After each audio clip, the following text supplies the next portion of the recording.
और आप देख रहे हैं SPN 9 न्यूज और स्वागत है आप सभी दर्शकों का मेरे सुबह के खास प्रोग्राम सुबह की शुरुआत सकारात्मक खबर के साथ। जी हाँ, सकारात्मक खबर में आज मैं बात करूंगी बसपा सुप्रीमो मायावती को लेकर। जी हाँ, मायावती को लेकर बात करना बनता है क्योंकि उत्तर प्रदेश की मुख्यमंत्री के तौर पर जो उन्होंने बेहतरीन शासन दिया उत्तर प्रदेश में वो काबिल तारीफ है। हालांकि उनके साथ कुछ विवाद भी जुड़े, लेकिन हर सिक्के के दो पहलू होते हैं और आप सबको खुश नहीं रख सकते हैं। ये जीवन की सबसे बड़ी वास्तविकता होती है।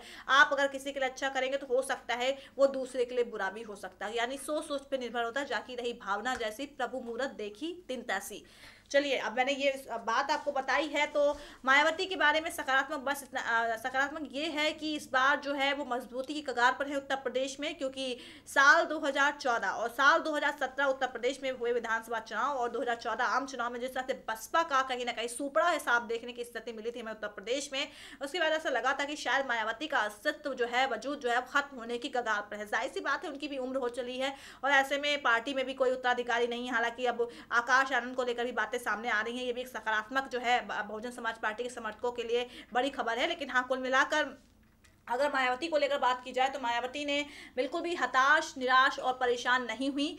और अगर देखा जाए इन 5 सालों में उन्होंने अपने अपने लिए बहुत ज़्यादा ज़मीन तलाशने की फिर से कोशिश की उत्तर प्रदेश में। उन सभी बिंदुओं पर काम किया है जो कि इस बार बहुजन समाज पार्टी को फ़ायदा दिला सकती है। और आप मायावती की काबिलियत देखिए कि कर्नाटक जो कि उनके क्षेत्र जो कि जहाँ पर उनकी पकड़ उतनी मजबूत नहीं, लेकिन फिर भी जाकर उन्होंने अपनी राजनीतिक चतुरता दिखाई। वहाँ पर उन्होंने वो जेडीएस के साथ मिली। तो यानी कुल मिलाकर कर्नाटक में भी, हालांकि अलग क्षेत्र पड़ता है, वो साउथ इंडिया का पार्ट है, लेकिन तब भी वहां पर मायावती ने अपना कहीं ना कहीं जो है वर्चस्व दिखाने की पूरी कोशिश की। अगर इस बीते साल 2018 के अंत में जो 3 राज्यों में विधानसभा चुनाव हुए, हालांकि 5 राज्यों में हुए लेकिन 3 राज्य अहम थे, छत्तीसगढ़, राजस्थान, मध्य प्रदेश, वहां पे देखिए बहुजन समाज पार्टी का जनाधार बढ़ा है, वोटिंग परसेंटेज बढ़ा है, मायावती अहम भूमिका निभा रही हैं। तो ऐसे में एक महिला राजनेता होने के नाते जिस तरह से वो एक पार्टी को चला रही है, एक पार्टी की मुखिया हैं और लगातार अपनों के खिलाफ भी एक्शन ले लेती हैं। जब उनके भाई पर आरोप लगा था कि भाई वो परिवारवाद के खिलाफ रहती हैं, लेकिन फिर भी वो अपने भाई को बना रही हैं, उन्होंने राष्ट्रीय उपाध्यक्ष बनाया था, तब उन्होंने तुरंत फैसला लिया और अपने भाई को हटा दिया था, सारी जिम्मेदारियों से मुक्त कर दिया था।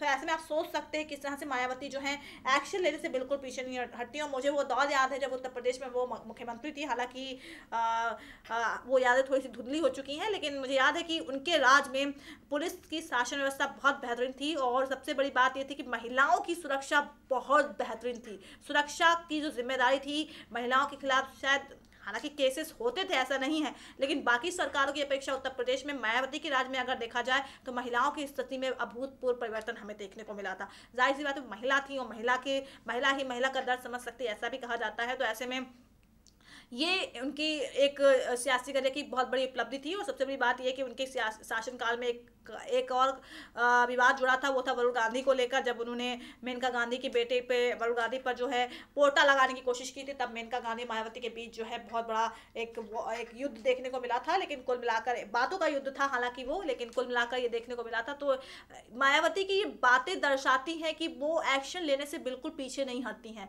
और उनके अंदर बिल्कुल भी खौफ नहीं। जैसा कि हमारी भारतीय राजनीति में महिलाओं को लेकर जो एक परिदृश्य बनता हुआ बीते कई सालों से जो बीते इतिहास गवा रहा है, लेकिन अब वो परिदृश्य जो है वो आधार जो है अब कहीं ना कहीं बदलता हुआ नजर आ रहा है। धीरे धीरे महिलाएं भी जो है अग्रसर हो रही हैं सियासत में। और मायावती आज की नहीं है, वो बहुत पुरानी कद्दावर नेता हैं और राजनीति में उनकी भी एक अहम जो है पैठ है। और ऐसे में राजा भैया जैसे एक बाहुबली के खिलाफ जब पोटा लगाने का पूरा विचार कर लिया था, पोटा लगा दिया था उन्होंने, 36 का आंकड़ा कहा जाता है मायावती और राजा भैया के बीच में। सोचिए महिला राजनेता होने के नाते उन्होंने कितना बड़ा फैसला लिया था। मैं तारीफ नहीं कर रही हूँ, ये उनकी सकारात्मकता है और इसके हर महिला जो है वो मानेगी और निस्संदेह पुरुष भी मानेंगे कि उत्तर प्रदेश में उन्होंने अपने शासनकाल में बहुत सी विवादों को जन्म दिया है। जाहिर सी बात है, उन पे दलितों के लिए ही काम करने का आरोप लगा, बहुत से विवाद थे। लेकिन अगर सकारात्मक ये देखा जाए, कुल मिलाकर मायावती ने 2017 और 2014 से जो सीख ली है, उत्तर प्रदेश विधानसभा चुनाव 2014 आम चुनाव से जो सीख ली है, अब उस सीख का फायदा उन्हें इस साल मिल सकता है लोकसभा चुनाव में। और निस्संदेह जो उनकी प्रधानमंत्री बनने की जो बातें अब खुलकर सामने आ रही थी, हालांकि वो पहले से इच्छुक थी। तो ऐसे में हो सकता है कि उनकी उसी चीज़ों को देखते हुए शायद जो है उनकी दावेदारी और ज़्यादा मजबूत हो जाए। और ऐसे में मजबूत दावेदारी कब होगी? जब बीजेपी जो है हाशिए पर आ जाएगी, पूरे जब वो लोकसभा सीटों को लेकर हाशिए पर आ जाएगी, तो शायद मायावती का नाम सबसे आगे होगा पीएम की रेस में। और अब पीएम सीएम के बाद वो पीएम ही बनना चाहती हैं, लेकिन अभी शायद ये तो वक्त है, ये तो बताएगा वो बनती हैं या नहीं पीएम, या फिर नहीं बनती हैं, ये तो फिलहाल वक्त बताएगा। लेकिन हाँ, मायावती की सकारात्मकता है कि उन्होंने बसपा से सपा से गठबंधन किया और गेस्ट हाउस कांड की यादें उन्हें याद हैं। और एक महिला होने के नाते जिस तरह से उनको इन सब चीज़ों का सामना करना पड़ा, आप खुद समझ सकते हैं कि हमारे अभी देश में महिलाओं की स्थिति, हालांकि सुधार हो रहा है, सकारात्मक है, लेकिन अभी भी राजनीति में उस तरह से किस तरह से महिलाओं का शोषण किया जाता है, बहुत सी बातें हैं। लेकिन मायावती ने किस तरह से खुद को आगे निकाला, आज वो डिटरमाइंड है, अडिग हैं और एकदम डिसीजन मेकर हैं, और जिसके खिलाफ जो एक्शन लेना वो ले लेती हैं, डरती नहीं है किसी से। तो ये ये सारी सकारात्मकता है जो कहीं ना कहीं मायावती को पीएम पद तक ले जा सकती हैं। और निस्संदेह, और ऐसे में देखा जाए तो उत्तर प्रदेश में भी इस बार जो उनका जो फैसला है सपा बसपा को लेकर, जो उनकी राजनीतिक चतुरता है, जो परिपक्वता है, उसका पूरा फायदा इस बार उनको मिल सकता है। वैसे में कहीं ना कहीं बीजेपी जो है उत्तर प्रदेश में हाशिए पर आ सकती है, क्योंकि उपचुनाव में जो उन्होंने करिश्मा दिखाया था सपा के साथ जाकर, वो शायद दोहराया भी जा सकता है। हालांकि उपचुनाव और लोकसभा चुनाव में अंतर होता है, लेकिन अब देखना होगा, अगली परीक्षा ये भी है मायावती की, देखना होगा लगभग 25 साल बाद जो अखिलेश यादव के साथ वो आई हैं, सपा के साथ आई, इसका उन्हें कितना फायदा मिलता है।